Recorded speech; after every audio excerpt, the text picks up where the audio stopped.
Mais on va conclure avec notre ami Philippe Rouillet sur le grand écran pour nous parler d'un petit jeune, Stanley Kubrick. Une copie restaurée 4K de Shining sera projetée pendant le Festival de Cannes.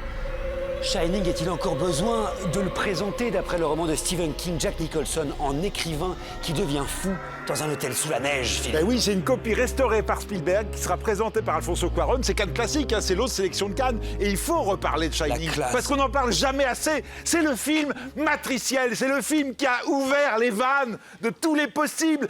Regardez la Steadicam, voilà, c'est ce système de harnais sur ça. On peut faire ses plans, on suit les personnages et regardez, ils sont dans le labyrinthe qu'il y a dans l'hôtel et Jack, qui est le mari ou le père, lui, il est resté dans le hall et il doit travailler, il doit écrire son livre. C'est un écrivain qui n'arrive pas à écrire.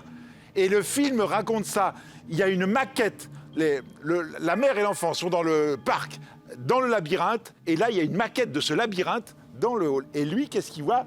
Et regardez, c'est comme si c'était Dieu tout d'un coup Parce que le labyrinthe, ça renvoie évidemment à la mythologie.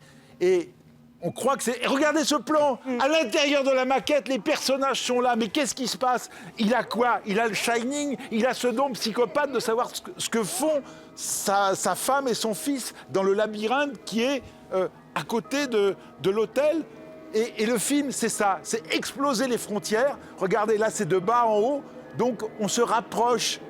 On est sur une maquette. Mais sauf que regardez, dans la maquette, il y a vraiment des gens qui habitent. Et on va se retrouver et regarder de nouveau ce travelling arrière, très fluide, au Steadicam. C'est le film qui a popularisé ce mouvement de caméra qui a été repris partout.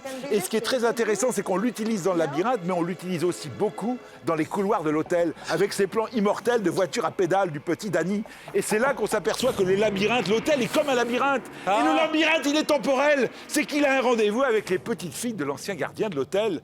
Et les petites filles, elles font quoi? Elles l'invitent à jouer. Viens jouer avec nous. Attention, les yeux. Lui, il n'a pas envie de voir ça. Et là, tout d'un coup, il n'y a plus des mouvements de Steadicam. Quand le fantastique et l'horreur surgissent, c'est du plan fixe. Et c'est notre position de spectateur qui est là. Qu'est-ce qu'on voit? Et cette invitation qui est le pacte de chaque film d'horreur. Viens jouer avec nous. À jamais. Comment nous faire terriblement flipper avec deux petites jumelles qui parlent en stéréo, qui sont habillées pareil. Ce film, il hante nos cauchemars depuis 1980. Et on le voit là, dans une peau neuve. On va jubiler à Cannes avec ça. Merci Philippe.